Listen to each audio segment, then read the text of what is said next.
Biodiversity, जिसे हम हिंदी में जैव विविधता कहते हैं, जिसका तात्पर्य पृथ्वी पर पाई जाने वाली विभिन्न अलग अलग प्रजातियों से है। ये प्रजातियां वनस्पति और जंतु तथा माइक्रो ऑर्गेनिज्म की हो सकती हैं। बायोडायवर्सिटी का मतलब संसार के किसी विशेष क्षेत्र में पाई जाने वाली प्राणियों की सभी जातियों से है जो एक दूसरे से कनेक्टेड होती हैं। पिछली कुछ शताब्दियों में वनस्पति तथा जानवरों की कई प्रजातियां विलुप्त हो चुकी हैं और कई प्रजातियां विलुप्ति के कगार पर हैं, जो कि बायोडायवर्सिटी के लिए हानिकारक है। पृथ्वी पर अनेक प्रकार के बायोडायवर्सिटी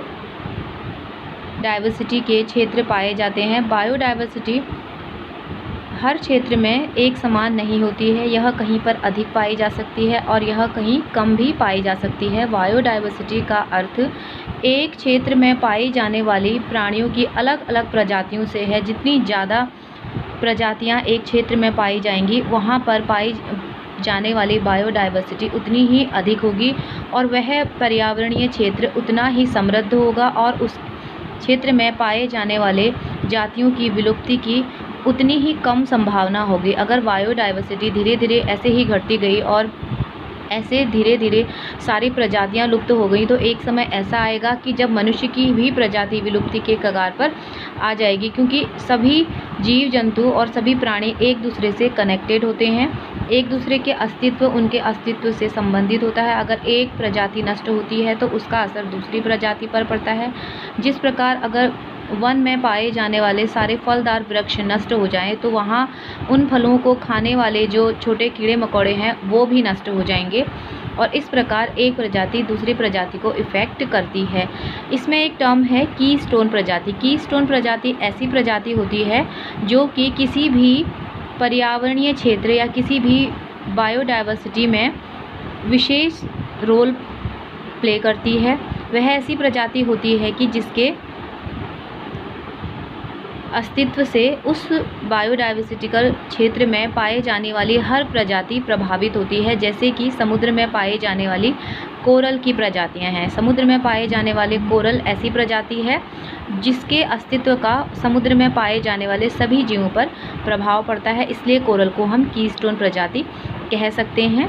बायोडायवर्सिटी में हर जीव का उतना ही महत्व होता है, चाहे वह सूक्ष्मतम हो, बहुत ही छोटा हो, चाहे वह बहुत बड़ा हो। जैसे कि पारिस्थितिक तंत्र में पाए जाने वाले अपघटक जो होते हैं वो बहुत ही छोटे होते हैं, बहुत सूक्ष्म होते हैं, लेकिन उनका महत्व कम नहीं होता है। उनका उतना ही अधिक महत्व होता है जितना कि पारिस्थितिक तंत्र में पाए जाने वाले बड़े बड़े प्राणियों का महत्व होता है। वह एक दूसरे से कनेक्टेड रहते हैं। एक के अस्तित्व का दूसरे के अस्तित्व पर बहुत ही गहरा प्रभाव पड़ता है। इस प्रकार किसी भी क्षेत्र में पाए जाने वाली प्रजातियां एक दूसरे से अस्तित्व बनाते हुए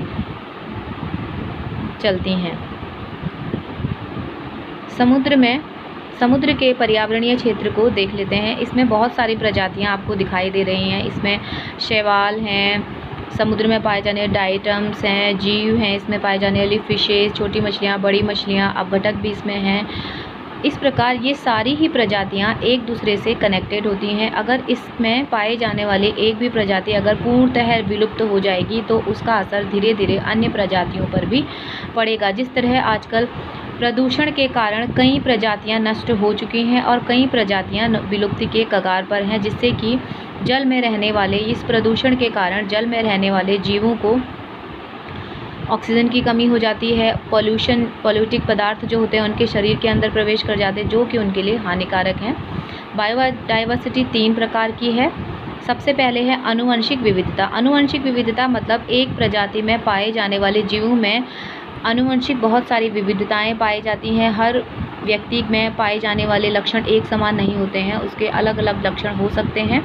इस प्रकार पाए जाने वाली विविधता को हम आनुवंशिक विविधता कह सकते हैं, जो कि हर प्राणी के लिए विशेष होती है। दूसरी है स्पीसीज विविधता। स्पीसीज विविधता में हम अलग अलग प्रजातियों को लेते हैं। जिस प्रकार लाखों प्रजातियां पृथ्वी पर पाई गई हैं, बहुत सारी वनस्पति की प्रजातियां हैं, जीवों की प्रजातियां हैं, इन सभी को सम्मिलित किया जाता है स्पीसीज विविधता में।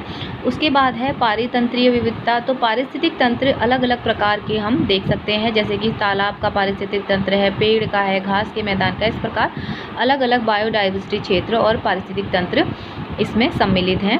और यह तीनों मिलकर एक बायोडाइवर्सिटी, बहुत बड़े बायोडाइवर्सिटी क्षेत्र का निर्माण करते हैं, जहाँ पर कि हर एक प्रजाति का एक स्वतंत्र अस्तित्व है और वह अपना अस्तित्व बनाते हुए और दूसरी प्रजातियों को लाभ पहुंचाते हुए अपना जीवन व्यतीत करती है। इस प्रकार हमको बायोडाइवर्सिटी को बनाए रखने में मदद करनी चाहिए, पर्यावरण में होने वाले प्रदूषण को कम करने के प्रयास करने चाहिए, क्योंकि अगर बायोडाइवर्सिटी कम होगी तो पृथ्वी पर पाए जाने वाली हर एक प्रजाति को उसका भुगतान करना पड़ेगा। उसके लिए यह बहुत हानिकारक है। पृथ्वी पर पाई जाने वाली हर एक प्रजाति को बायोडाइवर्सिटी को बनाए रखने के लिए मदद करनी चाहिए। सबसे अधिक नुकसान मनुष्य ही इस बायोडाइवर्सिटी को पहुंचाता है, इसलिए मनुष्य होने के नाते हमें बायोडाइवर्सिटी को बनाए रखने का, उसको और अधिक समृद्ध करने का प्रयास करना चाहिए। धन्यवाद।